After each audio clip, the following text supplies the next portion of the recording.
Sheikh chilli की अम्मी हमेशा उससे कोई नौकरी ढूंढने को कहती रहती थी। एक दिन वो शेख चिल्ली से बोली, बेटा, मुझे इस बात की बहुत चिंता रहती है कि मेरे बाद तुम्हारा क्या होगा।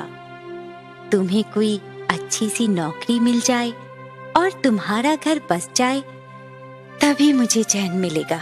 शेख चिल्ली अपनी अम्मी को भरोसा दिलाते हुए बोला, मैं तुम्हारी बात मानूंगा अम्मी। मैं अपने लिए जल्दी से जल्दी कोई नौकरी तलाश करूंगा। शेख चिल्ली ने अपनी अम्मी से नौकरी ढूंढने का वादा तो कर लिया, लेकिन वो समझ नहीं पा रहा था कि वो नौकरी कैसे ढूंढे। आखिर नौकरी पाना इतना आसान नहीं था ना। यही सब सोचते हुए वो सड़क पर घूम रहा था। तभी उसे एक आदमी मिला जो अंडों से भरी टोकरी अपने सिर पर लादे हुए था।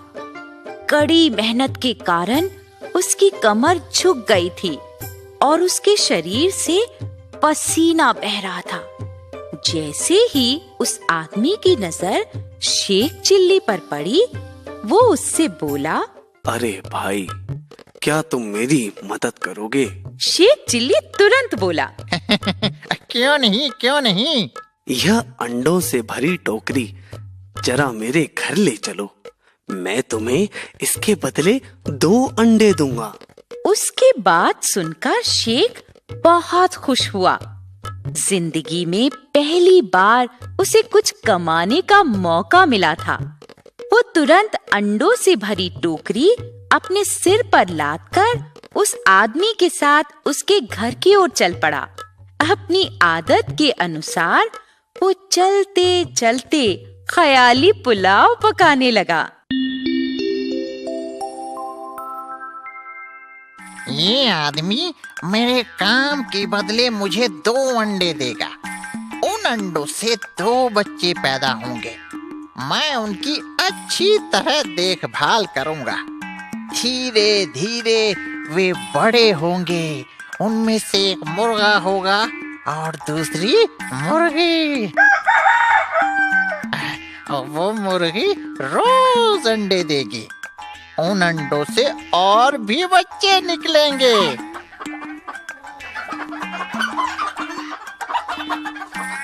धीरे धीरे वे भी बड़े होंगे।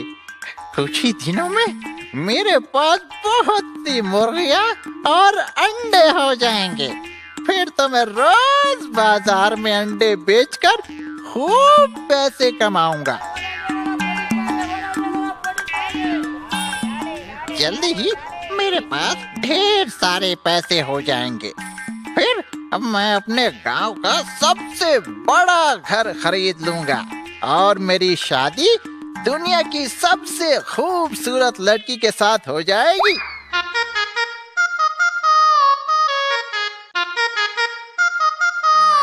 फिर अम्मी को भी काम करने की कोई जरूरत नहीं रहेगी। मेरे घर में ढेर सारे नौकर रहेंगे जो घर का सारा काम करेंगे। सारे नौकर मेरी अम्मी की खूब सेवा करेंगे। मेरी खूबसूरत बीवी अपने हाथों से मुझे लजीज खाना खिलाएगी। मैं सारा दिन मजे से पतंगे उड़ाऊंगा। मैं अपने लिए पतंगबाजों से बड़ी और शानदार पतंगे तैयार कराऊंगा। जब मैं शानदार पोशाक पहनकर अपने घर की छत पर चढ़कर पतंग उड़ाऊंगा तो पूरे गांव के लोग खड़े होकर मुझे देखेंगे। ये सोचते सोचते शेख ने काल्पनिक पतंगे उड़ाने के लिए अपने हाथ फैलाए।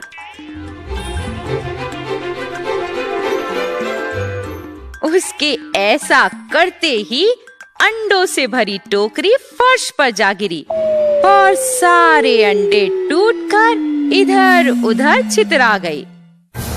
वो आदमी तो गुस्से से बिफर उठा। बेवकूफ, गधा, नालायक, तू जानता है तूने क्या कर दिया है?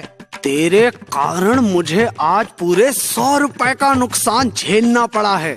यह नुकसान कौन भरेगा? शेख चिल्ली हाथ मलते हुए बोला, अरे सेठ, तुम तो 100 रुपए के नुकसान पर रो रहे हो। मेरा तो सारा भविष्य बर्बाद हो गया है।